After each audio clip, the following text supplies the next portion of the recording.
Hello viewers, welcome to let's learn amazing.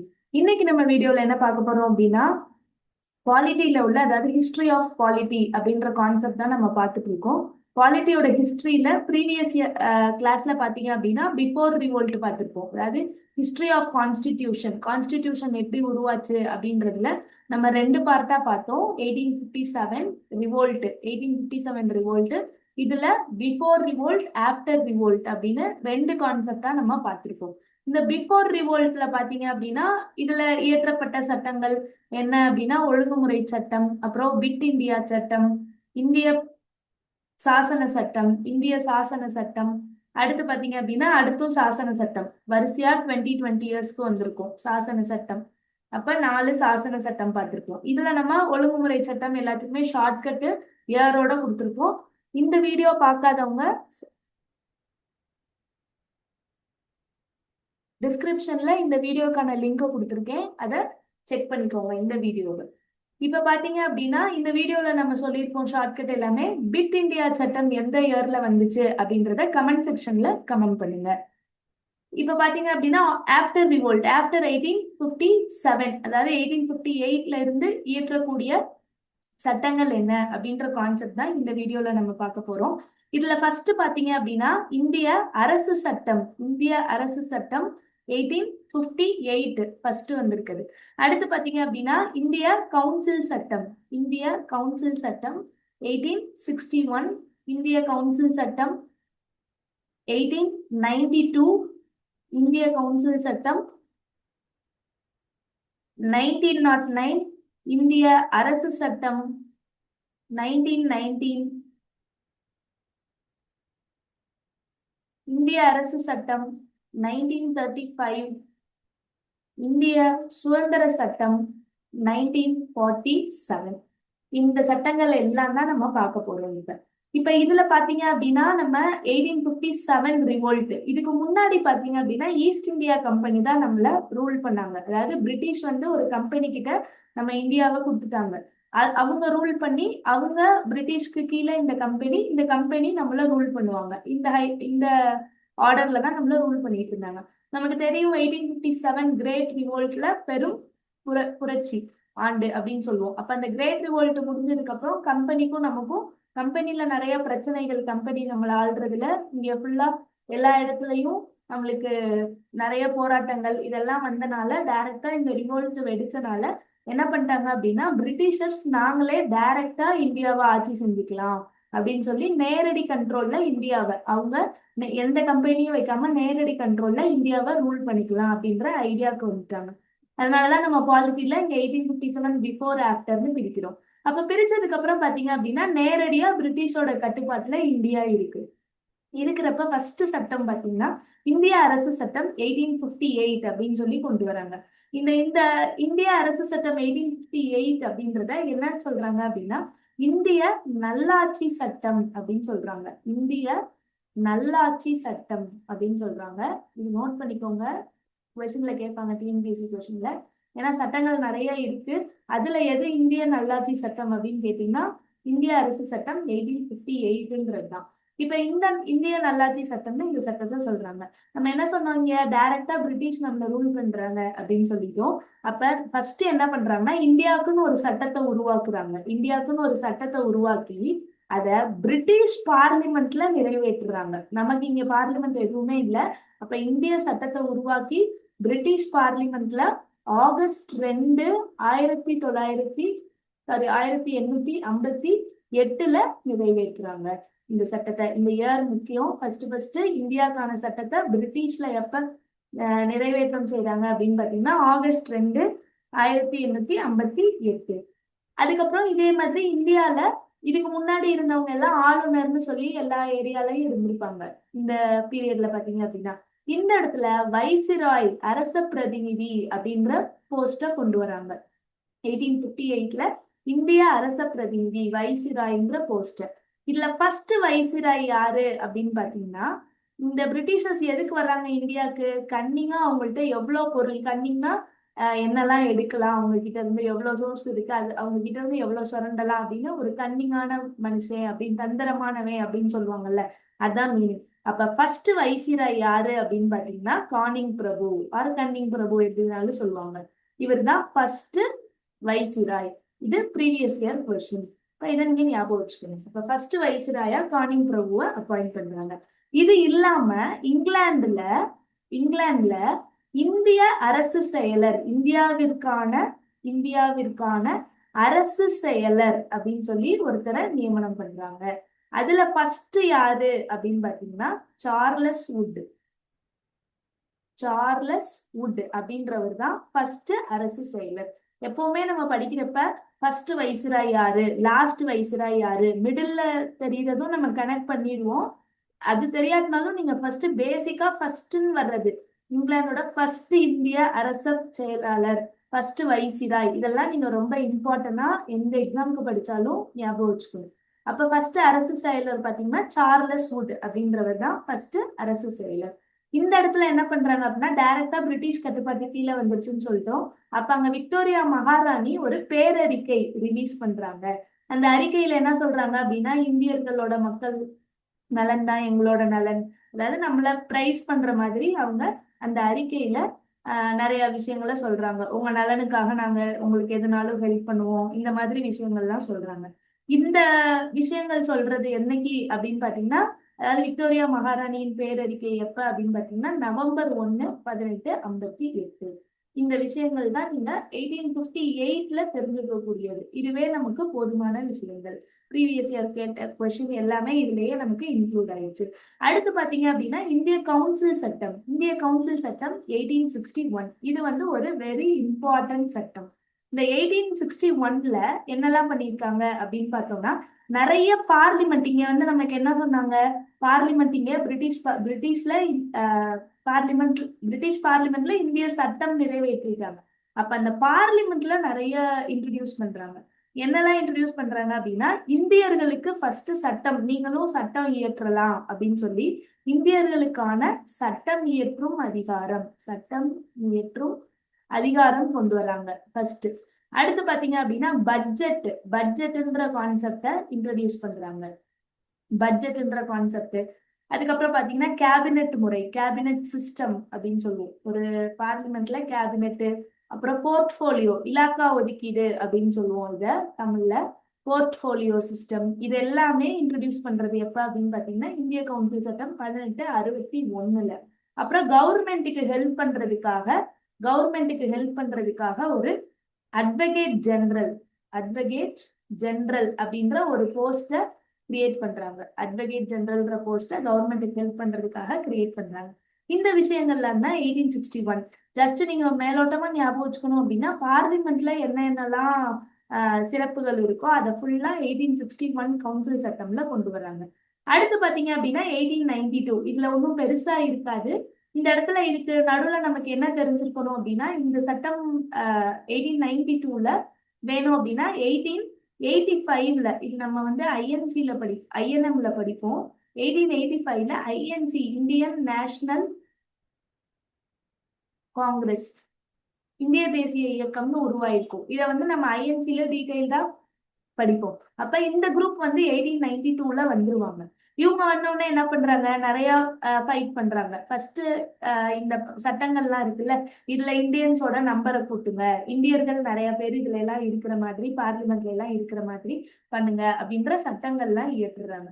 அப்ப இதன் விளைவா என்ன வருது அப்படின்னு பாத்தீங்கன்னா, இந்த சட்டமன்றம் கூட்டத்தொடர் இருக்குல்ல, அதுல இந்தியா வந்து பார்ட்டிசிபேட் பண்ணிக்கலாம். இந்தியன்ஸ் கேன் பார்ட்டிசிபேட், அந்த கூட்டத்தொடர்ல பார்ட்டிசிபேட் பண்ணிக்கலாம். ஆனா அவங்களுக்கு பேசுறதுக்கு அனுமதி கிடையாது. தே ஷுட் நாட் டாக் அப்படின்ற மாதிரி, ஜஸ்ட் லிசன் மட்டும்தான் அவங்க பண்ணணும். ஜஸ்ட் உங்களுக்கு அட்டன் பண்றதுக்கான பர்மிஷனை மட்டும் கொடுக்குறோம். ஆனா நீங்க எதுவும் உங்களோட கருத்துக்கள் அதெல்லாம் தெரிவிக்க கூடாது அப்படின்ற மாதிரி சொல்லியிருப்பாங்க. இது 1892ல நடந்த முக்கியமான விஷயங்கள். அடுத்து பாத்தீங்க அப்படின்னா இந்திய கவுன்சில் சட்டம் 1909. இப்ப 1909 இந்திய கவுன்சில் சட்டம் 1909 நம்ம என்னன்னு சொல்லுவோம் அப்படின்னா மிண்டோ மார்லி சட்டம் அப்படின்னு சொல்லுவோம். மிண்டோ மார்லி சட்டம் அப்படின்னு சொல்லுவோம். இது ஏன் அப்படின்னா, மிண்டோ அப்படின்றவர் யாருன்னா இந்த பீரியட்ல 1909ல இருந்த வைசிராய். வைசிராய். மார்லி யாரு அப்படின்னு பாத்தீங்கன்னா இந்திய அரசு செயலர். நம்ம மேல சொன்னோம் அரசு செயலர்னு இன்ட்ரடியூஸ் பண்ணியிருப்பாங்க. அப்ப இந்திய அரசு செயலரா இருந்தவர் தான் இந்த மார்லி. அப்ப இந்த மிண்டோ மார்லி சட்டம் 1909. இந்த 1909ல என்ன பண்றாங்க அப்படின்னா அதிகமா இங்க இந்த ஐஎன்சி நம்ம பேசியிருந்தோம்ல, இந்த ஐஎன்சி மூலமா நிறைய மக்களுக்கு அவேர்னஸ் வந்துருச்சு. பிரிட்டிஷர்ஸை எதிர்க்கணும், நமக்கு சுதந்திரம் வேணும் அப்படின்ற கான்செப்ட்லாம் நிறைய மக்களோட கிரியேட் ஆக ஆரம்பிச்சிச்சு. அப்ப இங்க 1909ல பிரிட்டிஷர்ஸ் என்ன யோசிக்கிறாங்க அப்படின்னா, நம்ம வந்து இவங்களை இப்படியே விட்டோம்னா நம்மளால அடிமையா இவங்களை வச்சிருக்க முடியாது. அப்ப நம்ம இவங்களை செப்பரேட் பண்ணணும், ஒண்ணு சேர விடக்கூடாது அப்படின்றது இவங்களோட மெயினான மோட்டிவ் ஆயிடுச்சு. அப்ப ஒண்ணு சேர விடக்கூடாது அப்படின்னா என்ன சட்டம் இயற்றலாம்? பிரிக்கிறது. இப்ப பிரித்தாளும் கொள்கை, அதை வச்சுதான் நம்மள வந்து பிரிட்டிஷர்ஸ் ரூல் பண்ணிருப்பாங்க. இவங்களுக்குள்ளேயே ஒரு சண்டைகளை வர வச்சு அதுல நம்ம அப்படியே ரூல் பண்ணி அவங்க அந்த சண்டையிலேயே இருப்பாங்க. நம்ம அவங்க கிட்ட ரூல் பண்ணி அவங்க நமக்கு தேவையானதெல்லாம் எடுத்துக்கலாம் அப்படின்ற மாதிரி கான்செப்ட்ல இருப்பாங்க. அப்படி இருக்கிறப்ப 1909ல என்ன சட்டம்லாம் கொண்டு வராங்க அப்படின்னா, முஸ்லிம்க்கு தனி இடஒதுக்கீடு அப்படின்ற மாதிரி சொல்லியிருப்பாங்க. முஸ்லிம்ஸுக்கு தனி இடஒதுக்கீடு கொடுத்துடலாம் அப்படின்ற மாதிரி சொல்லியிருப்பாங்க. அப்புறம் இந்த இடத்துல பிரித்தாளும் கொள்கை தானே சொல்லுவாங்க. அப்ப வகுப்பு வாரி பிரதிநிதித்துவம் அப்படின்னு சொல்லுவாங்க.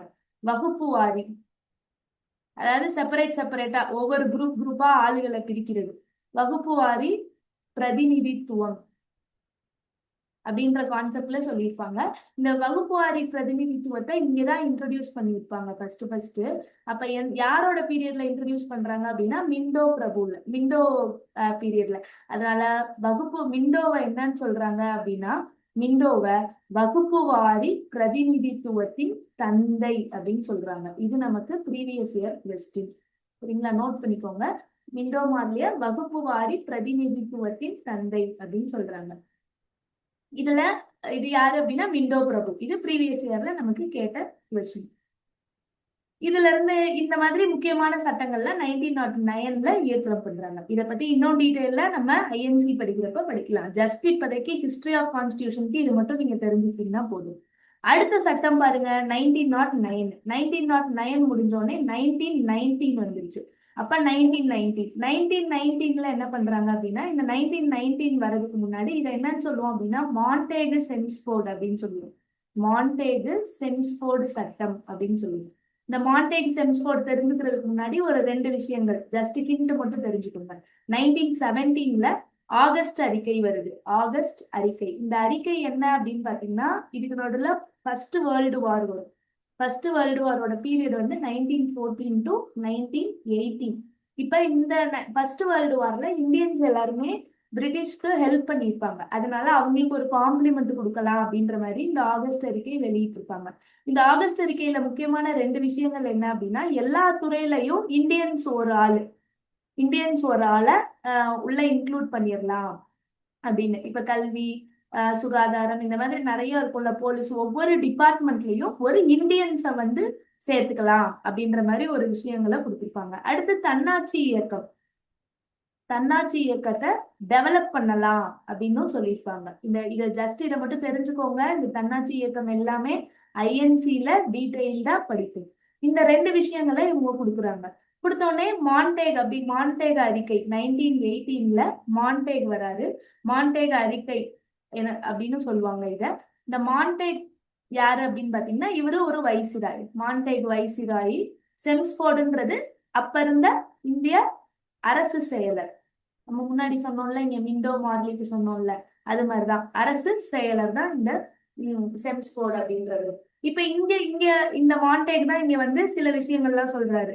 அதாவது இந்தியா வந்து பொறுப்பா அவங்களுக்கு பார்லிமெண்ட்டை நிறைய இடம் கொடுக்கணும். ஏன்னா நம்ம இதெல்லாம் ஃபர்ஸ்ட் வேர்ல்டு வார்ல ஹெல்ப் பண்றதுக்காக நம்மளை சப்போர்ட் பண்ற மாதிரியான நிறைய விஷயங்களை இந்த இடத்துல சொல்றாங்க. இதன் விளைவா வந்ததுதான் என்னன்னா 1919ஓட மான்டேக் செம்ஸ்போர்ட் அறிக்கை. இதுல பாத்தீங்க அப்படின்னா இரட்டையாட்சி முறை அறிமுகம் செய்தாங்க. இரட்டையாட்சி முறை அப்படின்னா இது மாற்றப்பட்ட தொகுதி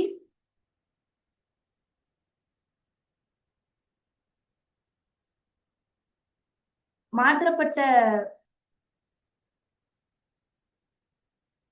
மாற்றப்பட்ட துறைகள், ஒதுக்கப்பட்ட துறைகள் அப்படின்னு ரெண்டு விஷயம் இருக்கு. இந்த மாற்றப்பட்ட துறைகள், ஒதுக்கப்பட்ட துறைகளை பத்தி நம்ம பின்னாடி டீட்டெயிலா பார்ப்போம். நீங்க ஜஸ்ட் இரட்டையாட்சி முறை இந்த இடத்துல இன்ட்ரடியூஸ் பண்ணியிருக்காங்க. அடுத்து என்ன பண்றாங்க அப்படின்னா தேர்தல் முறை, வெளிப்படையா தேர்தல் நடக்கிறது, தேர்தல் முறைய இன்ட்ரடியூஸ் பண்ணியிருப்பாங்க இந்த இடத்துல. இங்க வந்து மறைமுக தேர்தல் நடந்திருக்கும் உள்ளுக்குள்ள, இங்க வந்து டைரக்டா தேர்தல் நடக்கிற மாதிரி பண்ணியிருப்பாங்க. அடுத்து பாத்தீங்கன்னா பொதுப்பணி தேர்வாணையம், அதாவது நம்ம இந்த போர்டெல்லாம் இருக்குல்ல, ஐஏஎஸ் ஐபிஎஸ் பொதுப்பணி தேர்வாணையம், அதெல்லாம் இன்ட்ரடியூஸ் பண்ணியிருப்பாங்க இந்த செட்ல. அடுத்து பாத்தீங்க அப்படின்னா மெயினானது கல்வி, சொத்து, இந்த இது ரிலேட்டடா உள்ளவங்களுக்கு வாக்குரிமை எல்லாருக்கும் கொடுக்க மாட்டாங்க. கல்வி அதிகமா இருக்கவங்க, சொத்து அதிகமா இருக்க பணக்காரவங்க, இவங்களுக்கு எல்லாம் வாக்குரிமை கொடுப்போம் அப்படின்ற சட்டங்கள்லாம் இந்த 1919ல கொண்டு வந்திருப்பாங்க. அடுத்து பாத்தீங்கன்னா இதுல இரட்டையாட்சி வந்து இந்த முறையை வந்து காங்கிரஸ், ஐஎன்சில நம்ம படிப்போம், இந்த முறையை காங்கிரஸ் வந்து கடுமையா எதிர்த்திருப்பாங்க. ஆனா வந்து இவங்க இந்த முறையை கொண்டு வரலாம் அப்படின்னு சொல்லி இங்க இன்ட்ரடியூஸ் பண்ணிருப்பாங்க.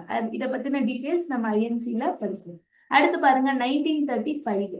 1935 ஒரு மிக முக்கியமான வருடம். 1935 பாத்தீங்க அப்படின்னா முக்கியமான இம்பார்ட்டன்டானது. ஏன்னா 1947ல உள்ள நம்ம ஃபாலோ பண்ற சிஸ்டத்துக்கு பேஸா இருந்தது இந்த சட்டத்துக்கு, 1947 சட்டத்துக்கு பேஸா இருந்தது 1935ஓட சட்டம் தான். இதுக்கு யாரு காரணம் அப்படின்னு பாத்தீங்கன்னா சைமன் குழு 1927. சைமன் ஒருத்தர் வருவாரு, 7 மெம்பர்ஸோட வருவாரு. இந்த மெம்பர்ஸோட வந்து இங்க இன்ட்ரடியூஸ் பண்ண சிஸ்டம்லாம் எப்படி இருக்கு, இதுல என்னெல்லாம் சேஞ்ச் பண்ணணும் அப்படின்ற விஷயங்கள் எல்லாத்தையும் இங்க பார்த்திருப்பாரு. பார்த்துட்டு அதுக்கப்புறம் தான் இந்தியன்ஸை வந்து கொஞ்சம் டீக்ரேட் பண்ணி பேசுறது, இந்த மாதிரி விஷயங்கள்லாம் நடந்திருக்கு.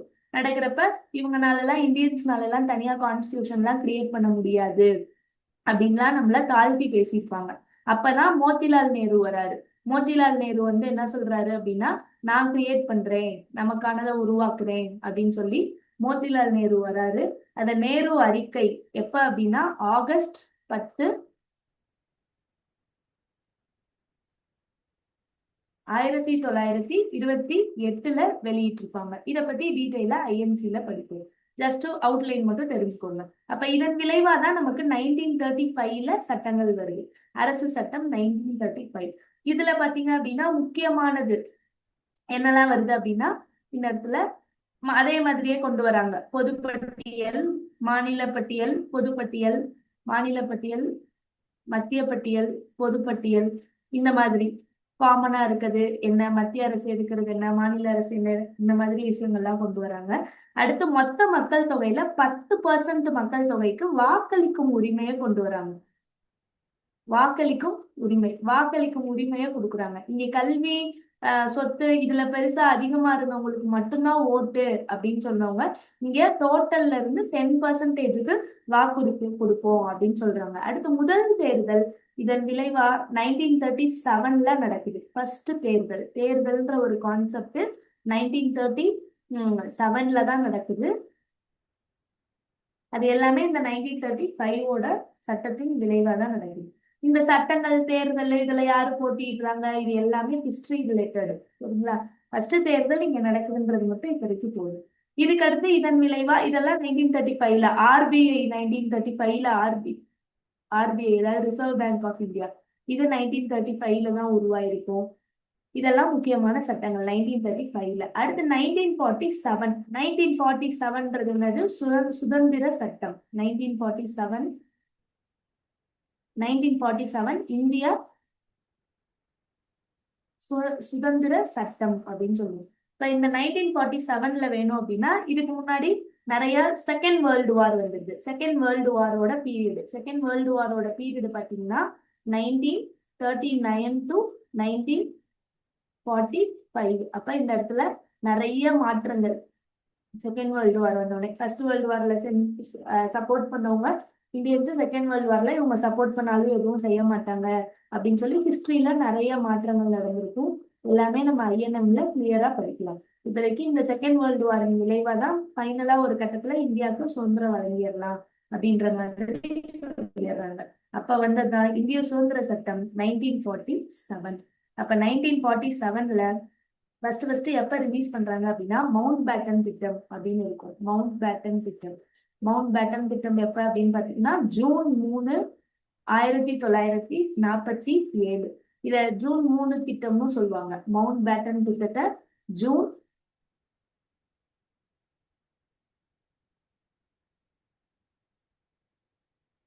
ஜூன் 3 திட்டம் அப்படின்னும் இந்த திட்டத்தை சொல்றாங்க. இதுலதான் என்ன ஆகுது அப்படின்னா நம்ம பாகிஸ்தானும் இந்தியாவும் செப்பரேட்டா பிரிச்சிடலாம் அப்படின்ற முக்கியமான விஷயங்கள், இது போன்ற நிறைய விஷயங்களை இந்த 1947 திட்டத்துல கொண்டு வந்தாங்க. அப்ப ஆகஸ்ட் ஆக்சுவலா அவங்க எப்ப முடிவு பண்றாங்க அப்படின்னா ஜூலை 18 இந்த இயர் மட்டும் ஞாபகம் வச்சுக்கோங்க. ஜூலை 18, 1947 நம்ம சொன்னோம்ல இந்தியாவோட பார்லிமெண்ட் அங்க பிரிட்டிஷ்ல இங்கிலாந்துல இருந்துச்சு அப்படின்னு சொல்லுவோம். அந்த இங்கிலாந்துல சட்டம் நிறைவேற்றுறாங்க. எப்ப அப்படின்னா ஜூலை 18, 1947 இந்த மாதிரி இந்தியாவுக்கு ஃப்ரீடம் கொடுத்துடலாம், அவங்க அவங்களே அவங்க பாத்துக்கட்டும் அப்படின்ற சட்டத்தை ஜூலை 18 நிறைவேற்றுறாங்க. ஆனா நமக்கு சுதந்திரம் கிடைச்சது எப்ப? ஆகஸ்ட் 15, 1947. இந்த இடைப்பட்ட காலத்துலதான் நம்ம கிட்ட இருந்து அதிகமான சுரண்டல் நடந்திருக்கு அப்படின்றது வரலாறுல ஒரு முக்கியமா சொல்லக்கூடிய விஷயமா இருக்கு. ஆகஸ்ட் 14 பாத்தீங்க அப்படின்னா பாகிஸ்தானுக்கான சுதந்திரத்தை கொடுத்துருவாங்க. ஆகஸ்ட் 14. ஆகஸ்ட் 15 பாத்தீங்கன்னா நமக்கான இந்தியர்களுக்கான சுதந்திரம். சுதந்திரம் கிடைச்சோடனே சுதந்திர இந்தியாவின் முதல் கவர்னர் ஜெனரல் சுதந்திர இந்தியாவின் முதல் கவர்னர் ஜெனரல் யாரு அப்படின்னு பாத்தீங்கன்னா மவுண்ட் பேட்டன் பிரபு. இது ஜஸ்ட் நோட் பண்ணிக்கோங்க. நம்ம ஆல்ரெடி சொன்ன மாதிரி ஃபர்ஸ்டும் லாஸ்டும் நம்ம கண்டிப்பா தெரிஞ்சுக்கணும். சுதந்திர இந்தியாவின் முதல் இந்திய கவர்னர் ஜெனரல் இது பிரிட்டிஷர். சுதந்திர இந்தியாவின் முதல் கவர்னர் ஜெனரல் கேட்டா பிரிட்டிஷர் யாருன்னு கேட்டா மவுண்ட் பேட்டன் பிரபு. இந்தியனுக்கு சுதந்திர இந்தியாவின் இந்திய கவர்னர் ஜெனரல் யாரு அப்படின்னு கேட்டீங்கன்னா ராஜகோபாலாச்சாரி. இது நோட் பண்ணிக்கோங்க, ராஜகோபாலாச்சாரி. இது முக்கியமான விஷயங்கள் நமக்கு. இது முடிச்சோடனே நம்மளுக்கு பாகிஸ்தானையும் இந்தியாவையும் பிரிக்கிறாங்க. இந்த பிரிக்கிறதுக்கான எல்லைய என்னன்னு சொல்றாங்க அப்படின்னா ராட்கிளிஃப் அப்படின்றது.